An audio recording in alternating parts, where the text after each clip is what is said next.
It's the Daily Talk Show, episode 889. Craig Harper, welcome back to the Daily Talk Show, mate. It's a little bit like telly. You guys are getting a bit too fancy. I don't know what's going on. I'm sitting over here. Put your head there. Don't move that way because it's like reversed for you. And you know I'm a dinosaur and I'm trying to figure it all out. And everything just went off the screen, and then these graphics came up like I'm doing Channel 10 again, and then there you two fucking bullheads are. But you've done some good stuff when it comes to the technical feats of late. What's your biggest tech win? What's something that you're proud of that you've done technically? Oh, Josh, I've been pivoting like a fucker. You know, pivoting, adapting, improvising. You know, all the cliches, all the COVID cliches. I've been doing all of them. I mean, in all seriousness, the biggest obvious tech kind of switch for me has been from doing gigs to humans in rooms to gigs with humans on the other side of, the camera. So that's been interesting. I've gone, I'm doing, I think we've spoken about this before, but I'm now doing, all my mentoring groups are online, and all I'm doing lots of coaching, or not too much one-on-one coaching, hardly any, but lots of speaking, lots of corporate, which I thought would dry up, but it's kind of coming back because people are going, we either need to do it online or not at all. So still doing a fair bit of professional development stuff, just did some stuff with the government, doing some stuff with, quite a lot of different companies. And it's just a new model. And in fact, I reckon in some ways it's better because there's just a lot of convenience around it, because people can, literally I'm doing some stuff with the Department of Education, and I'm doing with some of the kind of leaders in there. And obviously everybody's working remotely. So I get, people from 50 different households tuning in, and people don't have to drive anywhere. People don't need to find a park. People don't need to factor in half an hour or 45 minutes each way. People don't have to worry about getting a ticket or paying. There's just a lot of convenience. It's not all ups, but there are a lot of positives, I think. And, it doesn't matter how much we jump up and down. It is what it is, and we're not pretending that it's awesome, but at the same time we need to work with, especially in Victoria, we need to work with what is. And what is right now is a whole bunch of rules and limitations, and that's where we sit. Do you think you're hearing more feedback, or just in terms of what your sessions are doing with individuals based on it being digital and people having the ability to shoot you more emails or have time to respond to you after a workshop, you say, with a corporate business? Yeah. Look, what's happening is I've had to kill the emails a bit because I get too many emails. I was saying to someone before, I don't know about you guys, but, and this is going to sound like I'm lying. I'm not lying. I get 50 people a day send me a video, different videos, and go, Harps, you got to watch this. It's awesome. I'm like, fuck your video. I don't have time. just like they've gone down a YouTube rabbit hole and they're like, this is great. I reckon Harps would like it. Yeah. Or 20 times a day I get, you should get this bloke or this lady on your podcast. And they mean well, but you just can't open every door and every, and I get, Melissa deals with most of them, but we get more than 500 emails a week asking for advice, and you just can't. Yeah. Someone like you guys probably who wants to be on the show, it's not that you don't care, it's not that you're a good person, but yeah. So in the context of my corporate speaking, what I'm doing is I'm going, okay, this is a 90-minute session, team. So I'm going to ramble on for about 60. If you really need to ask me something, put up your little electronic hand, but better that you write a question, and we're going to do 30 minutes of Q&A at the end. So, yeah. And you can make that Q&A as interactive as you want. I'm doing 2 mentoring groups at the moment, a Monday night and a Thursday night, which is an open to the public thing. And every session I will talk about a topic, where we might talk about, mental toughness or resilience or decision-making or self-management or whatever component of the, looking after me and my life conundrum. But at the end of that, I always put about 30 minutes aside so we can just have an interactive dialogue and And even with because I do big groups of hundreds, like 300 to 500, which it's harder for the interactive, but I do small groups of 30 where actually people get in and answer each other's questions and go, hey, I went through a similar thing. This is what I did. So I actually think there are many advantages. You've left. You're at dinner, and it's actually just running itself at that point. That is correct. I'm downstairs, Tom, getting chicken and broccoli because it's how I roll. I'm an excitement machine, and I'm like, you kids just look after yourselves. I'm going to eat some food. Do you find it easy to switch off with doing everything, from home and on the computer? Well, what's interesting is I just did I did a podcast, literally finished 15 minutes before we started, with a guy called Grant Edwards, who's an amazing dude. Don't you hate it when people say you should, but you should think about getting this guy on. He was a former commander of the Australian Federal Police and Australia's strongest man. But the beauty of that is, so I'm interviewing a dude in Queensland. We have an hour and a quarter conversation about fascinating shit. He's got an amazing life. I get off the phone to him. I go make myself a coffee. I eat a handful of almonds because I'm an excitement machine. I check 3 emails and I come down here and now I'm chatting to you guys. I mean, it's very, very convenient, and so I like that. From a personal point of view and a sociological point of view, I wouldn't mind a cuddle or a hug or a fucking rousing chorus of Kumbaya with another human, or a coffee, or I wouldn't mind touching somebody's face or something. But I'd touch your face. Will Uber Eats let you do? Would they let you do that if you ordered? No, do you reckon for a free contact pickup for a tip? Well, when the dude bought my thing the other night, I tried to cuddle him at the bloody driveway, but he wasn't into it, which was very disappointing. So I'm in therapy for that as well. Recently, I've been I took a couple of days off last week, and switching off is a challenge in itself. It takes effort to switch off. I feel like a lot of people are all or nothing. It's either you're running the gauntlet of social media, just looking out, just going hard, or you have to delete. What are you? Are you all or nothing in life and also social media? I reckon I'm pretty. I reckon I'm somewhere in the middle, but I will be. I will be honest, and I will say I reckon I need to rein it in a little bit with social media because I mean, you guys and myself, part of our business relies on social media, obviously. And so I can rationalize my 1 hour down the Facebook, Instagram, Twitter, whatever rabbit hole and go, I need to do this because I need to stay connected. But there's a lot of time where I'm just doing bullshit. So I need to be careful of that. But one thing I'm pretty good at, and whether or not that's just through work or it's genetic inbuilt, is I'm pretty good at going from busy and chaotic to completely relaxed in 5 minutes. I don't get anxious about things. I don't overthink things. So I'm pretty good at being very busy, and now I'm on my bed watching Ray Donovan, and it's 4 minutes later. By the way, if you haven't watched Ray Donovan, everyone, get on board. You're missing out.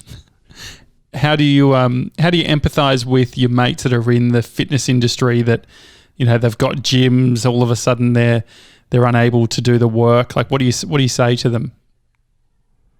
Yeah, I've been an advocate for this, so I've spoken out a little bit, but it's just hard, isn't it? Because, well, one, I've got, of course, I've got ex-trainers of mine, people who worked for me. There's probably 30 gyms or PT studios around Melbourne that are people that worked for me at some stage or with me at some stage. Tony Doherty is one of my mates. There's a gym just up the road from me, 100 metres away, called Sweatmaster. A young guy called Lee owns that.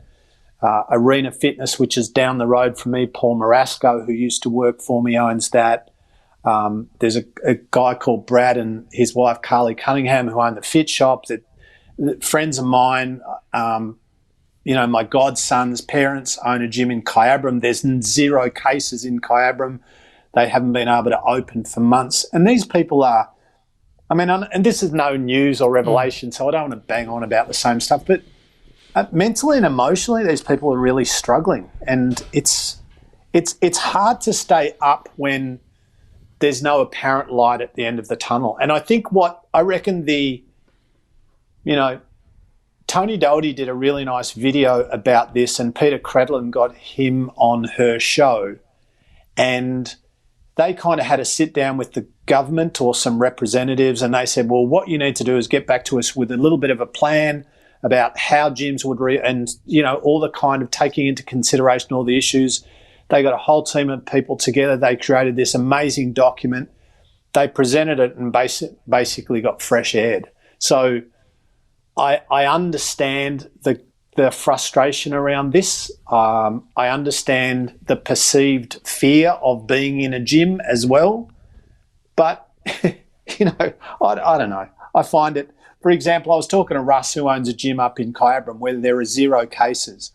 So his gym is about 8,000 square feet. Next door to his gym is a laundromat, which is about 1/20th of the size, which is open for business, and people are in and out of that all day, side by side, washing and drying their clothes. I'm not saying they shouldn't be. But right next door, literally next door in the 8,000 square feet, he can't have 10 people in there. And you just go, I get it, and we can't go case by case, but it's really tough. And, I mean, it's not just fitness. It's, it's retail, it's cafes, it's restaurants, it's... Are you a political guy? So many people. Do you get into politics? Not at all. And so, because that's what I find interesting is because, for people who aren't into politics or don't necessarily have sides, it's interesting watching people communicate about these issues, because they're human issues, but they have, obviously, they come from politics in a lot of cases. Yeah, look, I think what the world doesn't need is Craig Harper getting on a bloody soapbox because there's just way too many people on way too many soapboxes. And I'm not saying they shouldn't. I'm not judging them. I understand the frustration, but I literally have people that follow me and I see their posts and their daily rants I get it, but I go, that's just not a great use of your time or energy because it's not doing anything. And I'm not saying don't do it. I'm just saying I would not do that. If somebody came out and said to me, somebody wrote on my timeline because I'm not speaking out about something, your silence is violence. And I'm like, what? And I'm like, well, now what you're doing is you're judging me and you're pigeonholing me because I'm not doing what you want me to do. I'm not saying what you want me to say.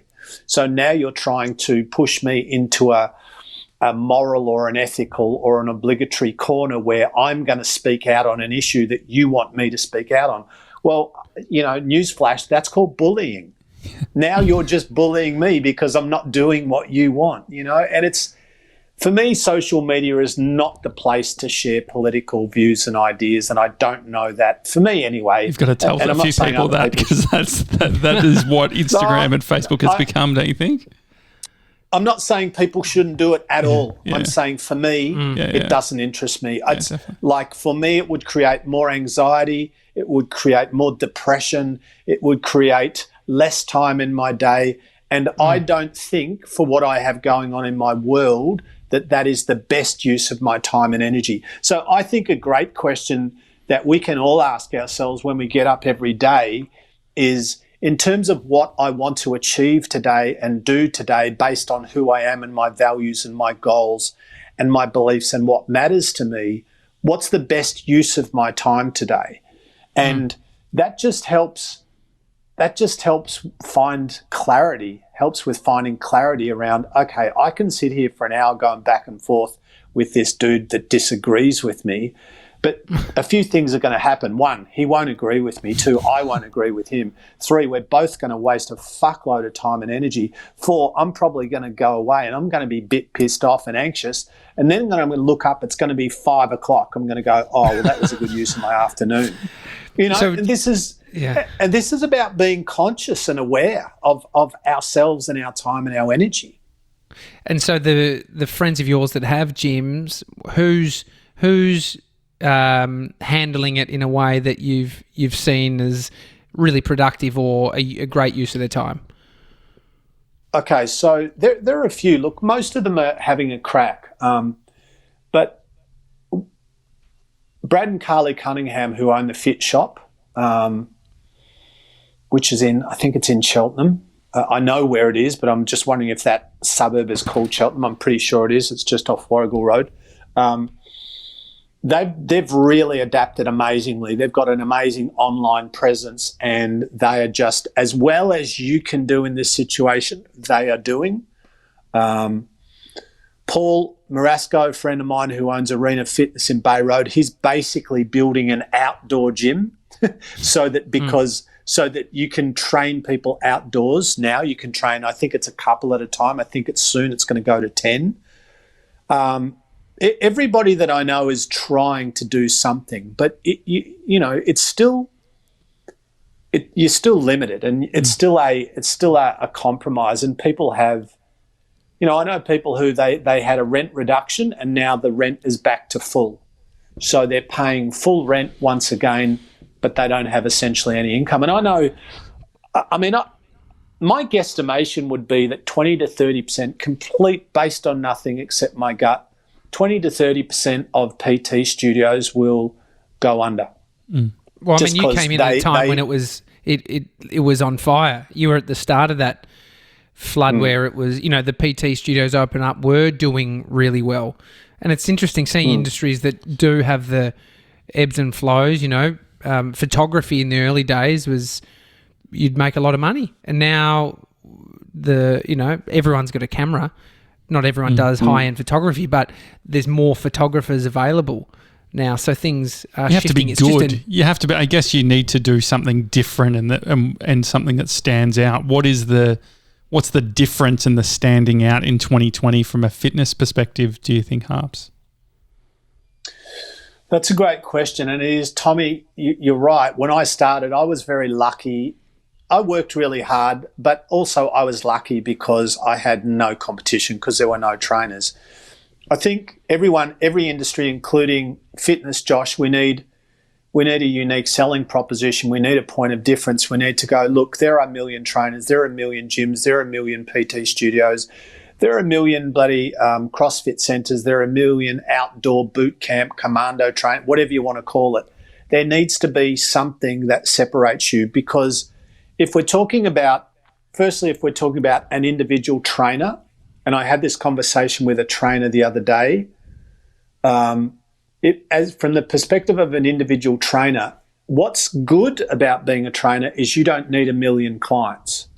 Think about this. The average hourly rate, give or take these days in Melbourne, is about $80.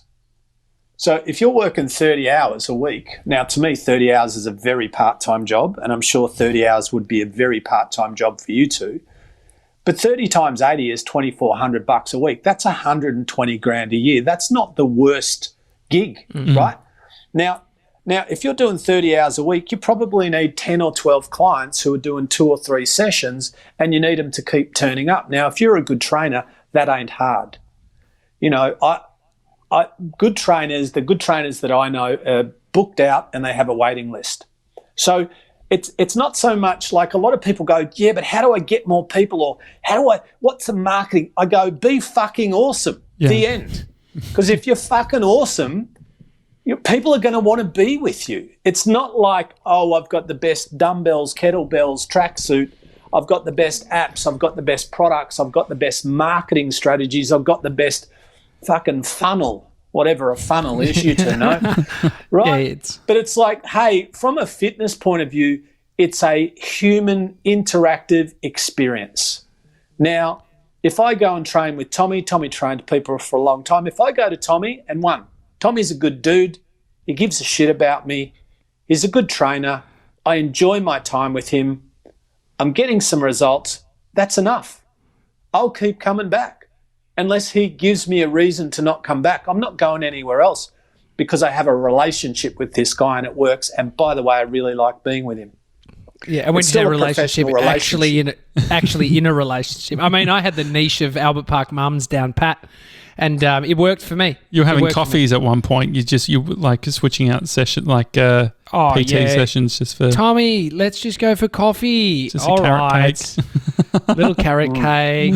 That was at the back end of my career. But Craig, to be honest, I think my perspective now about what I'd need to do is so much greater than what I had in the moment of training people, like when that was my job. And so I could imagine there's a lot of trainers feeling frustration about not being able to work out their point of difference, which can be hard when you're so in it and you're trying to work out all these other problems, like how the fuck do I even get a client or, the first one or the first 10. And so I feel like, I mean, shifting careers at this point, there'd be a lot of people moving out of the fitness industry to pursue something a bit different. And I mean, you could look at this stuff, maybe it's a sign, maybe it's the time. For you, you've been doing the same thing for 45 years. 45 years. You thought about a career shift? I completely have not been doing the same thing for 45 years. No, you think about generalisation. But what I mean is, I've been a gym instructor. I've worked with elite sporting teams as a high performance coach. I've been a corporate speaker. I've been a TV presenter. I've been a radio host. I've been an author. I've been a podcaster. I've been a consultant for companies. I've been a university lecturer. I've done a million things. And I think that's the thing, is that as you, and whether or not it's you, the podcaster, or you, the gym instructor or PT, or you, the photographer, as you evolve, so too will your role. And I think, and I completely get what you're saying, Tony, but what I reckon is the next thing and I've been saying this for 20 years, like my first book was called Fatitude, which was essentially a book about the terrible title, I acknowledge, terrible title, but it was about the psychology of getting in shape. In other words, it was a book saying that changing your body is largely not about your body. Now, I think that this is the next, this is the evolution for personal training, is to go beyond that, where it's not just about sets and reps and progressive overload and energy systems and anatomy and physiology and all those things I've said before, and nutrition and biomechanics. All of those things really matter. But it's now where I'm not just working with bodies, I'm working with humans that live in bodies. And that's the kind of, if we can start to bring together, the people in the fitness industry can start to go, look, this is a multidimensional process. It is not just physical. But that takes real skill and knowledge and study and understanding. And that's different to, I just did a 15-week course, I'm a trainer now. Like, this is where we need to go deep. And when you can become the person that can work with people, not just bodies, that is, you can work with the anatomy, psychology, physiology, emotion, behavior, decision-making, planning, structure, process, accountability, all of the totality of the experience, then you make yourself invaluable. Because what people need more than a personal trainer per se is a big picture coach. That's what I think. Yeah, I mean, you've been saying that since I've met you. Like, I remember we weren't friends. I'd come and see you speak and you'd say that same thing. You were onto it back then. It makes a lot more... I mean, is that a perspective before the industry was flooded and you still had that same perspective? It's only just coming true more so now at the time where we're needing to shift or bring more value. It's Yeah, you're right. And I think what's happening is now we're understanding, especially now with mental health coming to the fore, we're looking at health in a bigger way. We used to think health was how far can you run, how high can you jump, how low is your heart rate, what's your blood pressure, show us your six-pack. That was kind of analogous to the typical he's healthy or she's fit or whatever it is. And of course that's part of it. That will always be part of it. But we know many people who are physically fit but, mentally and emotionally really struggling. And so, and not that we're pretending that personal trainers are psychologists or doctors, of course not. But what it just means is having a bigger picture process than just sets and reps fats and carbs and protein. You hear with osteos or, different sort of health professionals, the idea is that you're not meant to go there forever. They're going to do some work and then you transition to a point where you can have a normal life where you're not having to go to these medical, or health professionals all the time. From a PT perspective, is it a different thing? Do you look at sort of the life cycle of a customer and say, okay, after 6 weeks you shouldn't need one, or what's the deal? That's a really good question. Now, from a business perspective, Tommy will tell you want them forever. Mm-hmm. If we were being amoral and unethical, we want to create a dependency problem. Mm-hmm. We don't really, but hang on, where am I? I'm getting myself. Sorry, I'm out of shot. Yeah.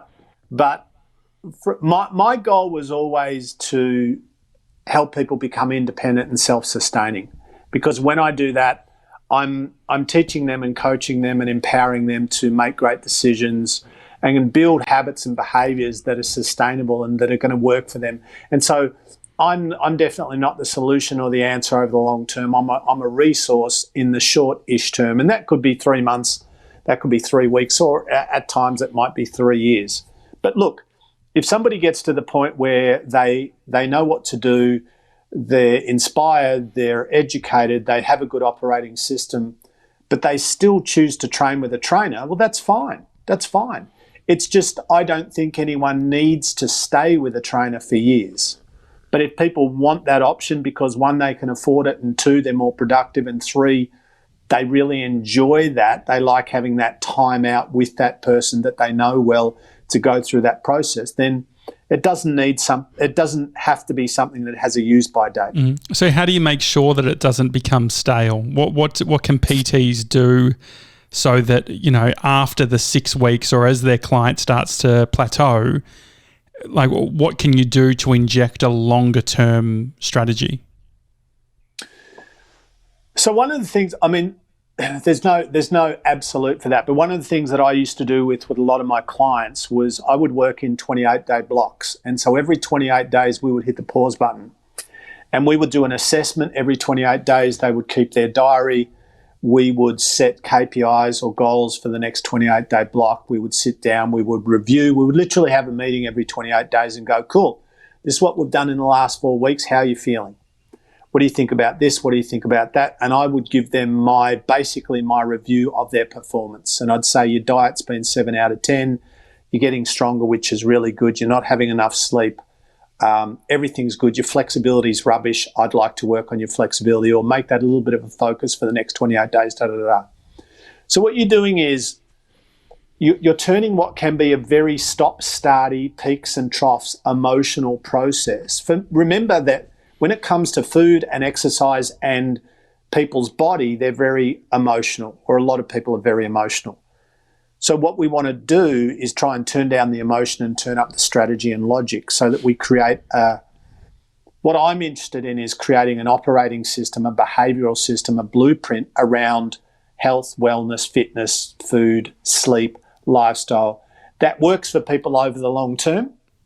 And so sometimes chunking it into 28-day blocks is good because it creates continuity, but it's also what I like about that number is it seems to be long enough to get results but short enough to stay a little bit excited and focused. And then you get to stop and then go, well, let's go again. So you have that new focus. That's right. And I think that's one of the things with not just with training but with business, with relationships, with life. I think it's really good to take a stock take every one, even with Melissa and I, even with our show, with our podcast, which is definitely not as good as the Daily Talk Show, but we have meetings on a regular basis and go, what do you think about who we're getting on, numbers, how we're going, how long should the show be, what's too long, what's too short?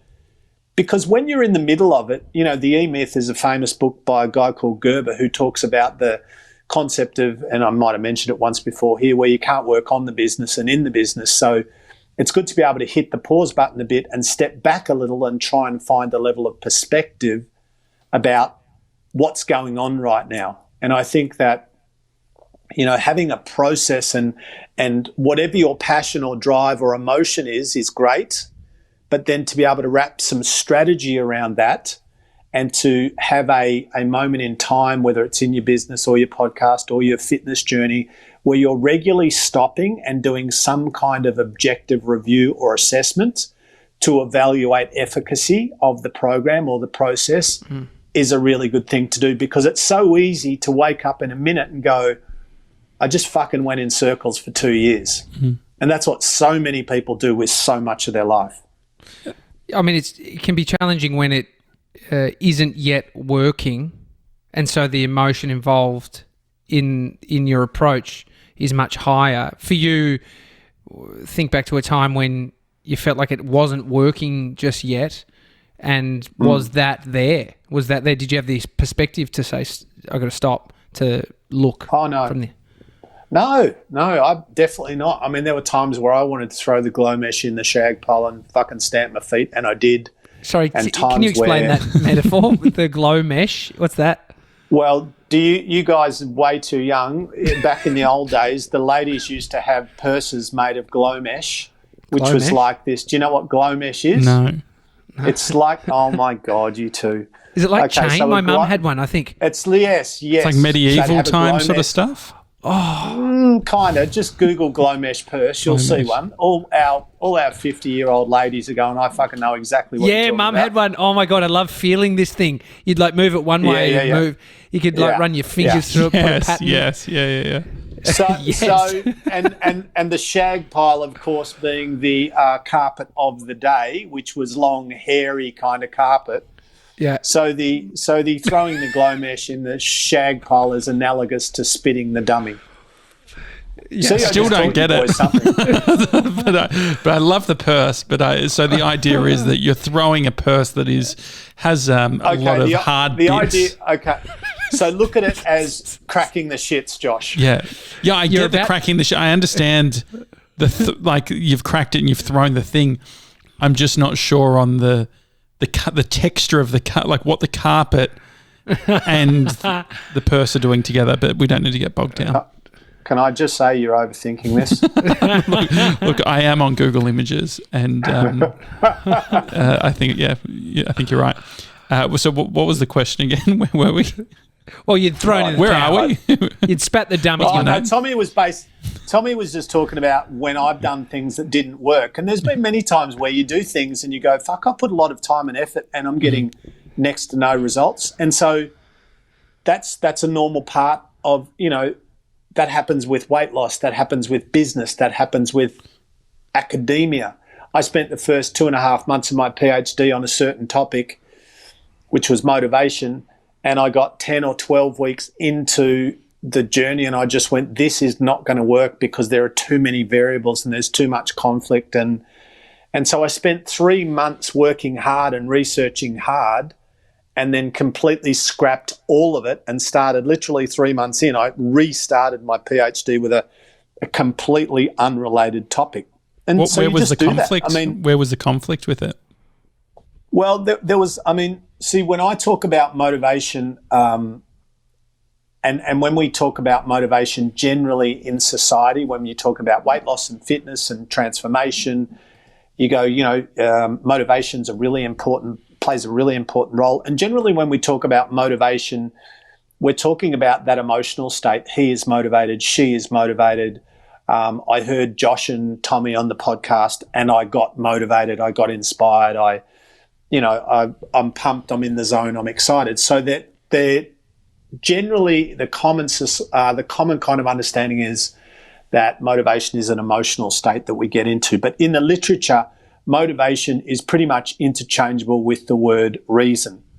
So when they talk about motivation, his motivation for going to work was to earn money to pay bills to support his family or her family or whatever the case. That's really interchangeable with his reason or her reason for going to work was to blah, blah, blah. And so I spent so much time trying to get people to understand what type of motivation I was talking about, that there was a real kind of definition problem. And I thought, I'm going to spend half of my 3.5-year full-time PhD process trying to explain to people what this term is. So what did you change it to? Change it to a thing called external self-awareness, which is essentially you understanding the you experience. Tommy's probably been bored to death with this, but that's your ability to be able to understand, Josh, what it's like being around Josh for other people. And so, and the point of this is when I can understand what it's like being around me, not from a point of view of insecurity or self-loathing or paranoia or ego, but rather just self-awareness. When I understand what it's like being around me for others, then I can create better connection. I can have better conversations. I can resolve conflict easily and hopefully have less conflict and solve problems and be a better part of a team and all of those things. So it's called external self-awareness, and it's under a very big umbrella of different self-awareness constructs. Self-awareness can be public, private, it can be internal, external. But yeah, essentially if you go, what's it like being around me? I call it the you experience. That's pretty much the study of my the focus of my PhD. Can you identify self-awareness when you're speaking to someone? What's the sign of someone that's self-aware versus not? That's good. So there are lots of what we call correlates, things that relate to that. One of the strongest correlates with self-awareness is emotional intelligence. And so you might find someone who will pick up something mid-conversation or mid-experience or mid-situation where they correct themselves or pick themselves up or say, oh, I'm sorry, that sounded egotistical, I didn't mean that, or sorry, I didn't mean that. They might say something that they think in the moment, or that could be construed as hurtful or insulting, and so they'll correct themselves or apologise, or they'll realise that they're talking too much, and so they'll regulate their behaviour to talk less and listen more and be more present and more attentive. So self-awareness is really in the moment awareness of my emotions and my feelings and my behaviours and the appropriateness of how I am in this moment with others. Craig, have you heard of Locke Kelly, who's a meditation teacher? He's written a bunch of books and he dives deep into the awareness and from what I have gathered from listening to his talks is the awareness that's beyond the thinking. So it's the thought that I am self-aware because I understand my flaws or whatever it be, but then that layer beyond the thinking level of awareness, the experience of awareness. And that's where you become. Yeah, go on. Sorry. The deep level of living in the state of awareness versus the thought of awareness. I think he calls it like the, that self-awareness is like protection custody. You understand what's happening in your head and you're thinking about it all, but then there's a place beyond it. It's it's really fascinating. Sounds like exactly what you're diving deep into. But it also seems interesting, Harps, what you're describing is like a level of communication as well to the self-awareness. Do you find that external self-awareness and communication skills are intertwined? Yes. So I'm going to come back to that in one sec. Just quickly on yours, Tommy. So in a lot of philosophy and a lot of Eastern kind of teaching, in Buddhism, this is very much a thing, and also just perchance in the writings of Eckhart Tolle and lots of other spiritual teachers. And you would have heard this term. They talk about being the observer of your thoughts, right? So it's having an awareness of thought where you're not trapped in your own thought, but it's almost like from the outside looking in, you are aware of how you are thinking. And there's a construct that's close to this in psychology, which is called metacognition. Metacognition is thinking about thinking. So it is really, and that's where we start to step out of the chaotic mind and into stillness and consciousness, and that's very much in the meditation space. Sorry, Josh, what did you ask me? Yeah, communication. Like, I think it was interesting how what you're talking about there is not just the awareness in the moment of saying, oh, I'm feeling this way, or I've cut that person off, or whatever it is. It's also about communicating it. So the idea of external self-awareness and communication skills, what's the connection between those two? Okay, that's a great question. So I'll give you a really easy example. So I got asked to do a gig for a really big private company, and the guy happened to be a guy, this is not giving away too much, who owned the company. His assistant, kind of head of staff, coordinator, lady who was amazing. I did all the back and forth with her. We had a conference. There was about 700 people at this conference. And I was doing a full day with them, and going in I was told, okay, so here are every company briefs me on why they're bringing me in. And they were bringing me in for, just a lot of general kind of let's get a bit pumped and excited, and let's talk about inspiration and outcomes and high performance and, communication and all that normal stuff. But our challenges are, there are a few kind of cultural issues, and the energy's not always great, and there's a bit of disconnection between some of the staff, and there are a few, all of this kind of stuff. And the big boss who I hadn't met or spoken to, he wanted to meet with me on the day. So I started speaking at about 9. He wanted to meet with me at 8 and give me a brief of what he thought needed to happen. I'm like, no problems. So I go to this venue and I meet with him in this little office. Not a little office, an office, and we're chatting, and within about, I would say 1 minute, I went, I found the problem, everyone. It's up here in this office, right? Because this dude was, he had very, very little awareness of what he was like. He was quite belligerent. He was quite rude. He was quite passive-aggressive. He was really judgmental. He had very little emotional intelligence or awareness. He seemed to, and sounds a bit judgy on my part, but this was my assessment, very little empathy, and honestly seemed to care primarily about the business and the bottom line. And like his staff were really just a necessary kind of part. And I'm like, dude. And anyway, so we're talking, he's telling me about, they're ungrateful, they're this, they're that. Doesn't matter what I do, they bitch, and they need to understand how good they have it. And I'm like, fucking hell. Anyway, so he goes through this whole monologue, and then I go, cool. And he goes, what do you think? I go, yeah, sure. I go, I want to ask you something. And he looks at me like, well, you can't ask me anything. And I go, what do you think it's like being around you? Oh. And he goes, what? He goes, what? I go, what do you think it's like being around you? He goes, what do you mean? I go, do you think people like being around you? And he was fucked off. And I said, I'm going to tell you. And I said, in a nice way, if I do this or don't, I said, you're paying me lots to be here. I'm going to tell you that you are intimidating. I'm sure you're a good dude and you're smart. You've built this amazing company. Well done. But I'm not intimidated by you, but people would be intimidated by you. And what I'm telling you now, people don't tell you because they're scared.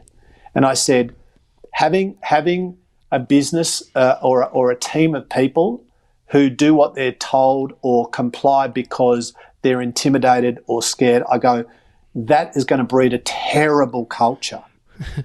And I said, you need to understand that the way that you see things is only you. And he was pretty upset. And we went round in circles. I said, look, I'm not saying you're a bad person. You're not a bad person. I said, but what you don't understand is anyone else's perspective other than your own.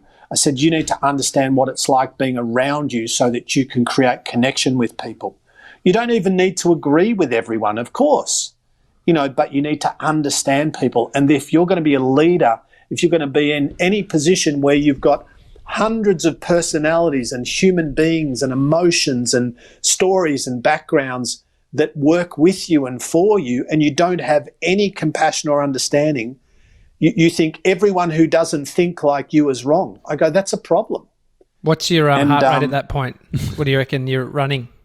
120? Look, I kind of thought he's probably going to tell me. He didn't tell me to fuck off.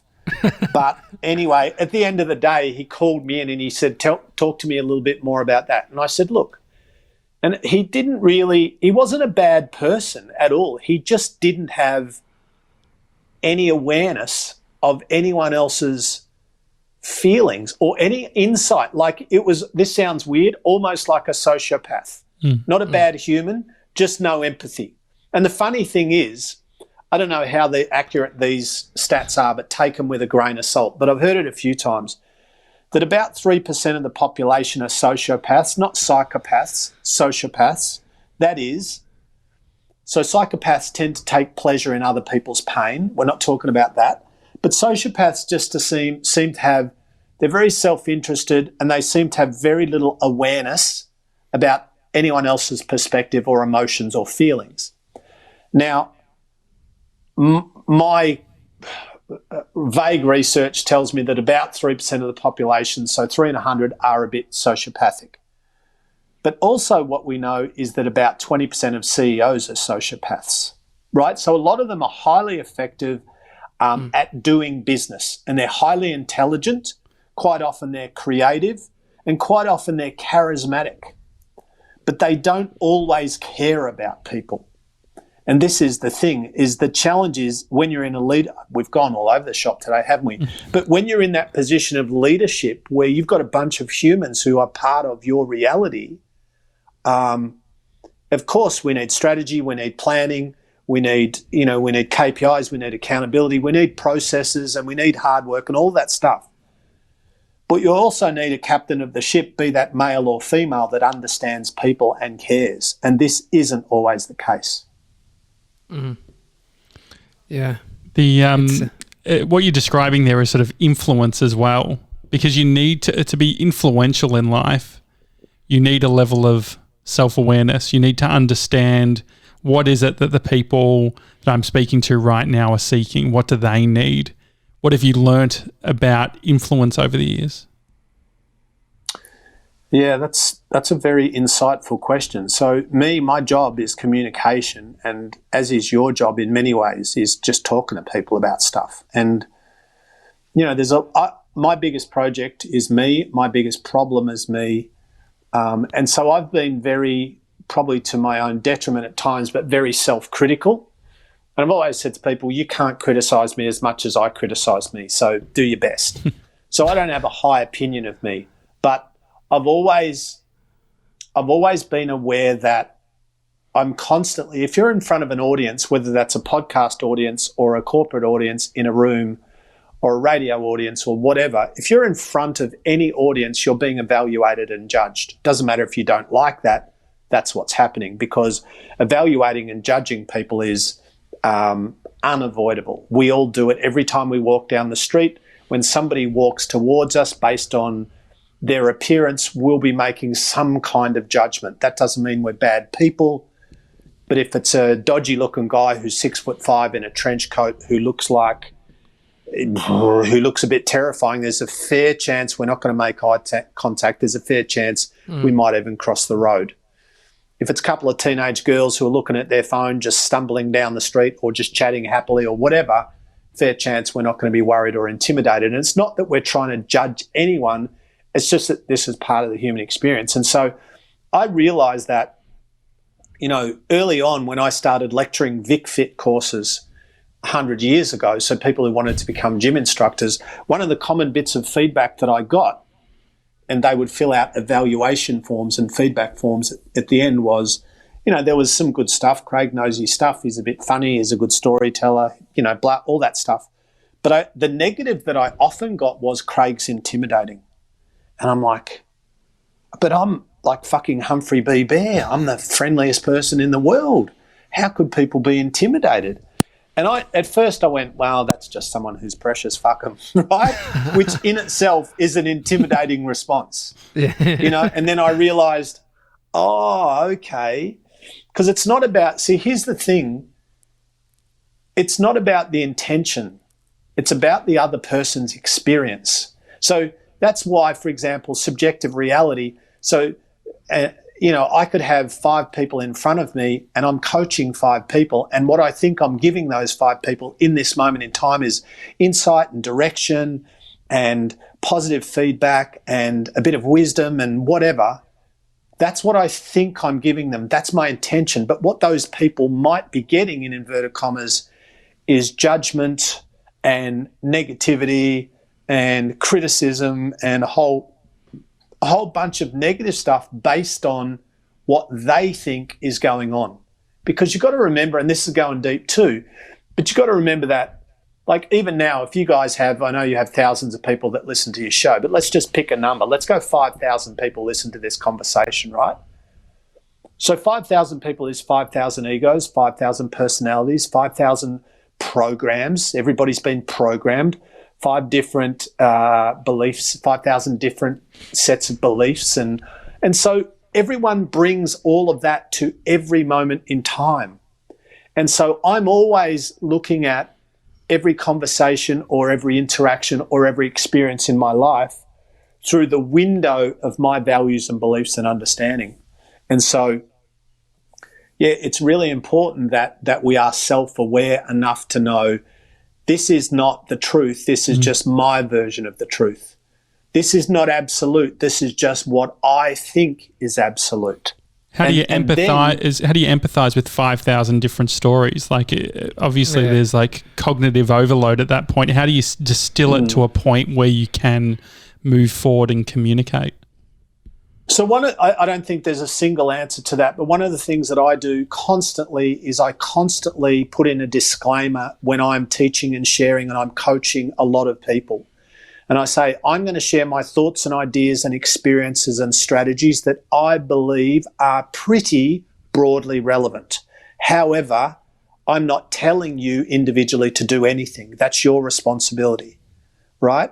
I can't connect optimally with 5,000 humans because everybody responds differently. But what I can do is say, look, I'm going to tell you what, based on my 35 years of 40 years of working with humans, all different bodies and shapes and sizes and personalities and backgrounds and reasons for showing up, I'm going to tell you what I've learned. I'm going to tell you what I believe to be true or broadly true. I'm going to tell you what I understand. I'm going to tell you what I think. I'm going to tell you what worked for me and some of the people that I worked with.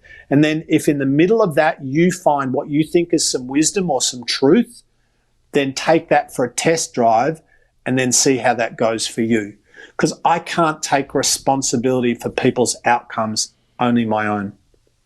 And so when you're not connecting with people and you're just getting into it, you're getting into the similar game to what you're in, is it that what you're saying isn't working or you're not interpreting what people are experiencing when they're around you?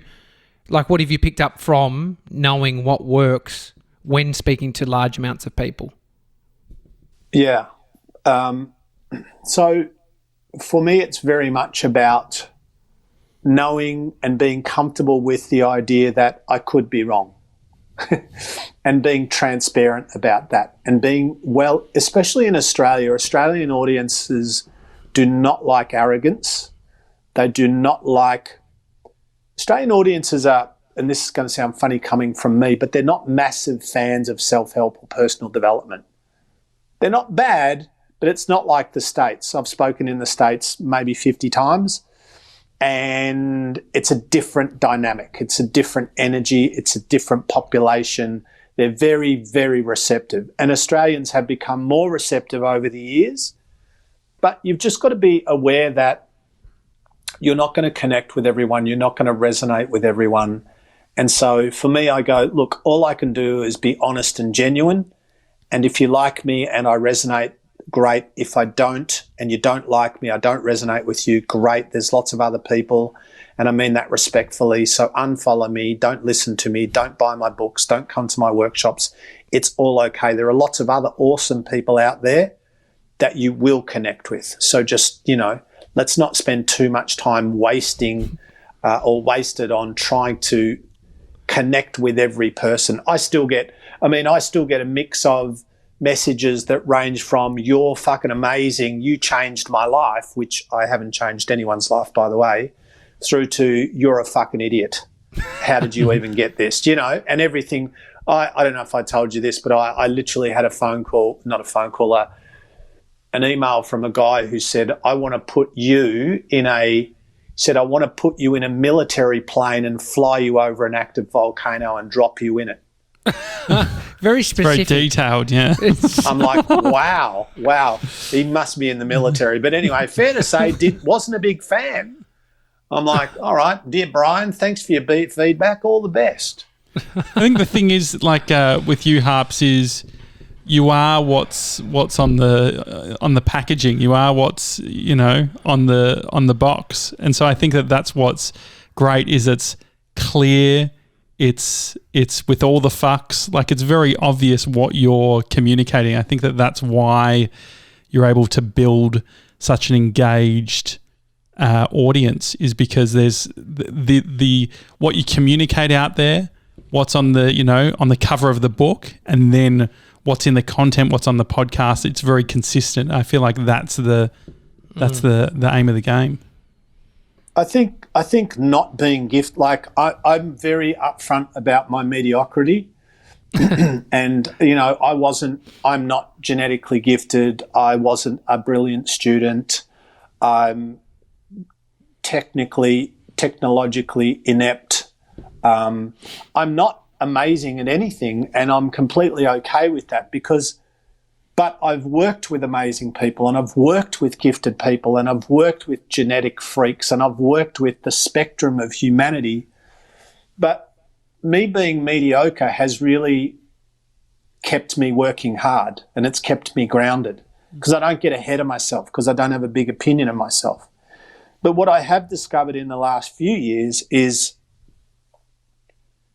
the more real and raw and vulnerable I am with people publicly, where I go, yeah, I do that too. Yep. And not in a false way, but in a, yep, I overthink sometimes too. Yep, I make bad decisions. Sometimes that's my ego going for a run. Sometimes I'm defensive when I shouldn't be. Sometimes I make shit decisions and then make excuses for my shit decisions. All of those very human things. When you talk about your flaws and faults in a real way, and you go, yeah, look, I'm helping people, and I've got some thoughts and ideas that might potentially serve you, but at the same time, I don't have my shit together, just thought you should know. Some people are like, oh, thank God for that. Somebody that's, because people relate to you. Like, I had a lady on recently who, again, might be nice for you guys to have a chat with. Her name's Dr. Jodie Richardson. And her specialty is working with people with mental health issues, specifically anxiety, depression, but a lot around anxiety, which is obviously a very big conversation right now. But what's fascinating is that she's written books, she's a speaker, she's a specialist, she's got a PhD, and she suffers from chronic anxiety disorder. And she's medicated. And she takes medication every day for her anxiety. And understanding how anxiety works doesn't take the anxiety away. So, and what I love about her is, here's this person who's intelligent and educated and passionate and articulate, but also has her own big struggle. And so it has double the impact.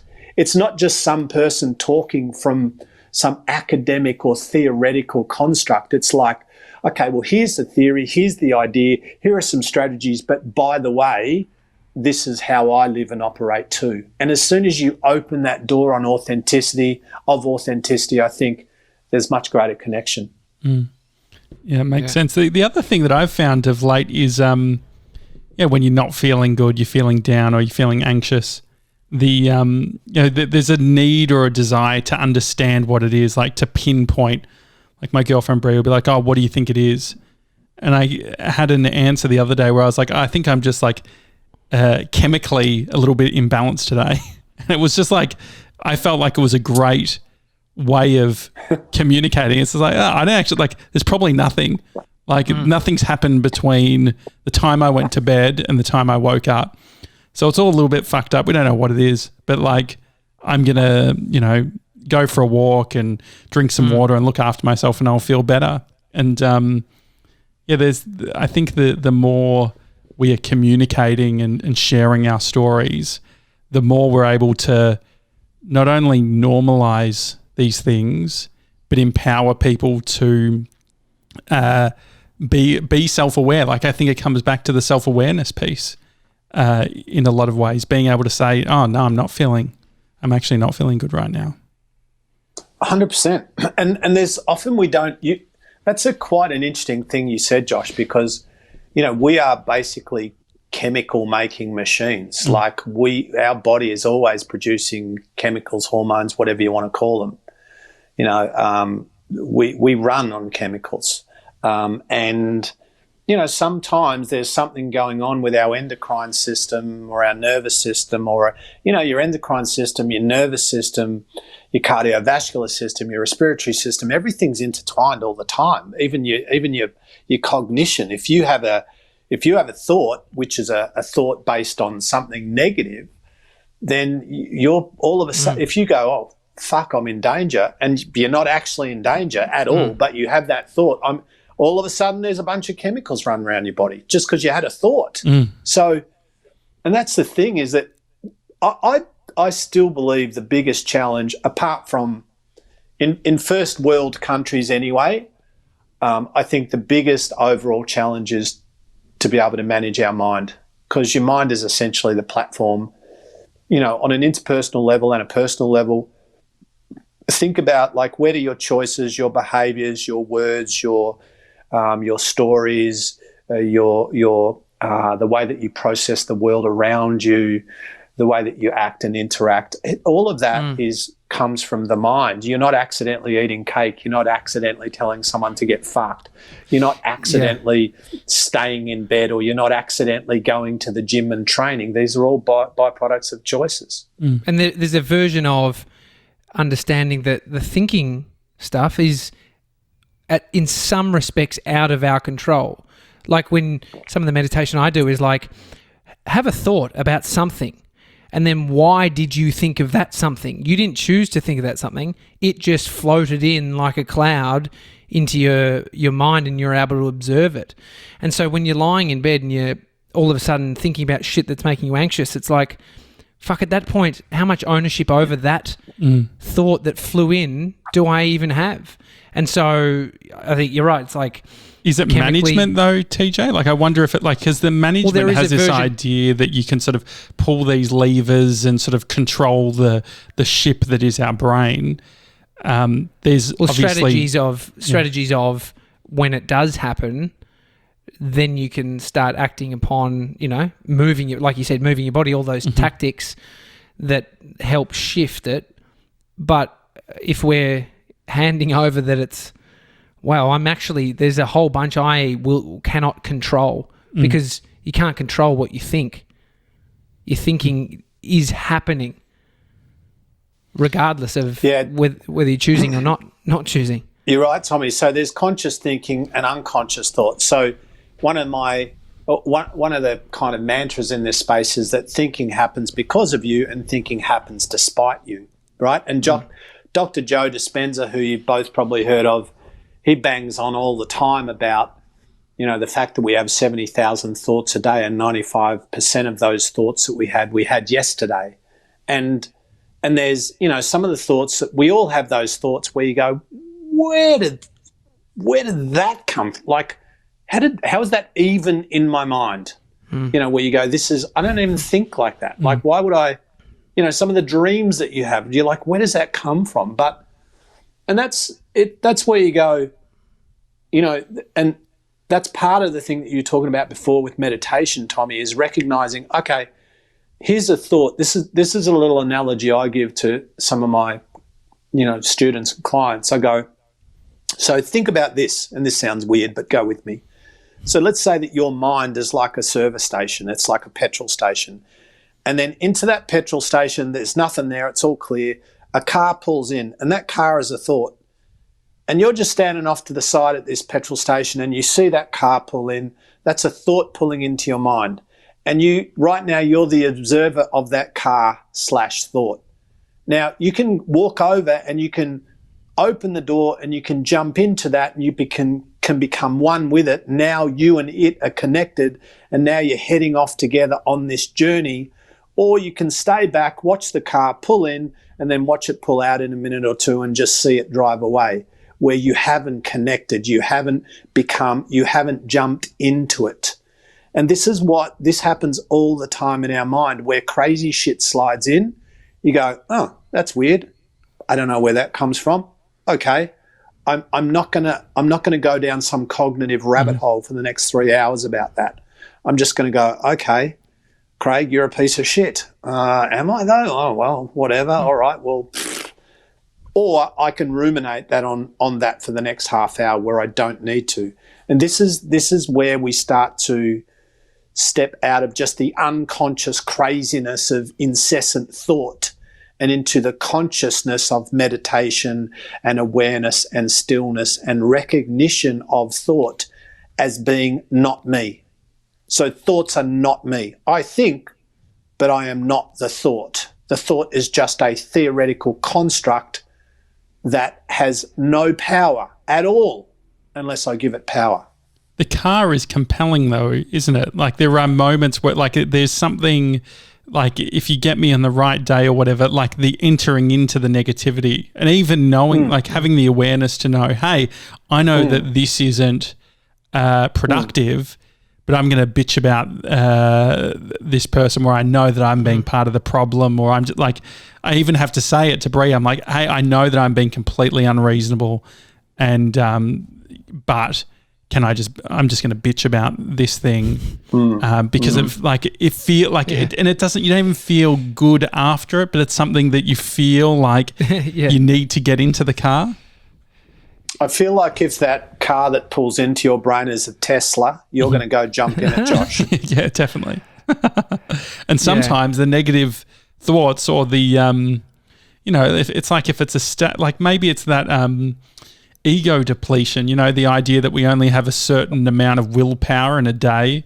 And so it's like, I think that sometimes maybe it's the willpower's gone, or you're tired or whatever it is that it's like, you know what, like I can't, I need willpower to be able to not turn that way. You look at like social media, it's like negativity screams louder than positivity in this world. When we see a negative comment through email, we feel like we need to respond, yet we get, dozens of emails saying that they love something. So it's interesting how our minds gravitate towards negativity.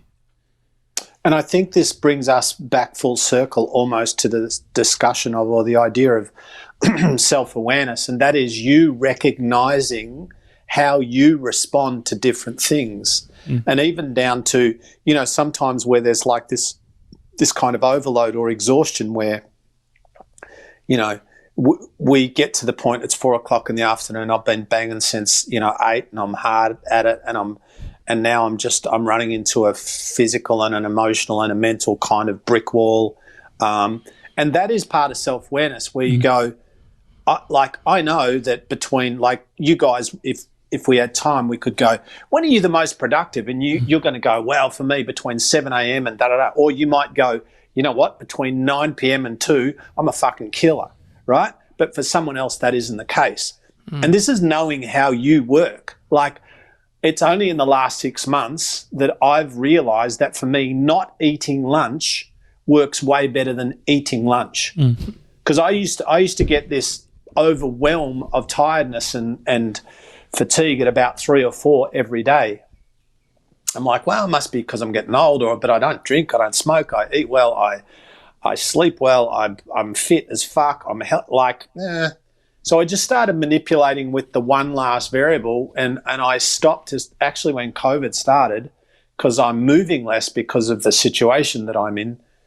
And as soon as I removed lunch, so I eat breakfast, and by the way, this is not a recommendation to anyone or a prescription, this is just what works for me. But I went, right, now I eat breakfast and now I eat dinner, I ate nothing else. What about a little bit something sweet? Yeah, a little something sweet?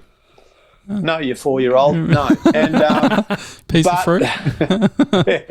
I just, for me, my brain works better when I'm not eating through the day. My cognitive function is, and right now, my brain is super important because of my study and my work. And so any kind of cognitive advantage I can get, I want. But not only, and the funny thing is that now that I do that, I'm never hungry. I eat breakfast at 7:30. I have absolutely zero hunger ever till 4 or 4:30. Is it a food thing though? Or do you think is it the actual food, or is it you've taken it from 70,000 decisions a day to 40,000 because you're not thinking about when am I going to have my lunch or what am I going to eat? Like, do you think it's actually the fuel that you put in, or is it the psychological impact of not having to worry about the food for you? No, for me, it's 100% physiological. My body and my brain, because obviously your brain is an organ. It's physical. It's a physiological thing. And for me, it's just I just feel my energy, my concentration, my memory, my ability to connect and communicate. So if we had have done this podcast a year ago, I'd be hitting a bit of a cognitive wall about now. But yeah, for me, it's just, but that's just learning about your body. And I honestly believe, I might have said this once before to you guys, but I reckon we should all spend our lives, or some of our lives, doing trial and error on ourselves. Like, what works for me? What works best for me? And that could be everything from what works best for me in terms of relationships to career, to food, to sleep, to hydration, to, do I like working in nature? Do I like working indoors? We all try to find the best operating system that works optimally for us. And, it's like I realized when I was 18, 19, 20 years old, I'm not going to have a boss for very long because I'm not good at having a job and a boss. I wasn't lazy and I wanted to work, and so I haven't had a boss since I was 26, which was 31 years ago. So again, all of this is about self-awareness and, self-regulation, self-management.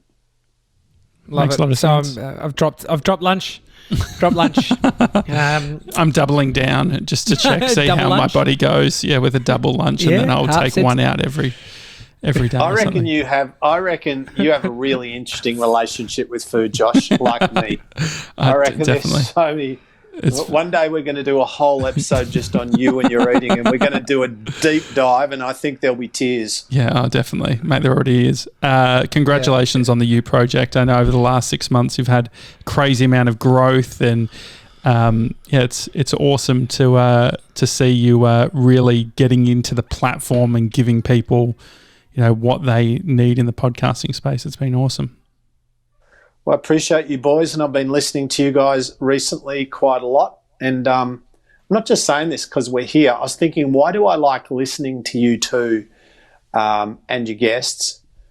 It's just do you know what? Your podcast is just really easy to listen to. Like, I can do other shit and just have you guys in my ears, and it's kind of a good vibe. And that's not many. There are sometimes I want to listen to a podcast where, okay, we're talking about neuroscience or we're going deep, but it's like work. But for you guys, it's kind of like, and you won't understand this because you're too young, but it's kind of like watching Gilligan's Island. It's just easy. Just you and your glow mesh purse, just listening to this. Shag rag, just watching a bit of Gilligan's. Fucking you blokes. It's not all about, buddy. Not all about iPhone 32, We're definitely going to get you. You should actually do the U Project glow mesh purses. I'm sure you could get them made for guests. I reckon my mum still has one. I'm going to get it out of there. Can somebody send these boys some information on glow mesh, because they definitely need. Was there anything else outside of purses? What else did they make? Like, what did they use the material for? There were dresses made out of glow mesh. It was a fashion thing for a long time.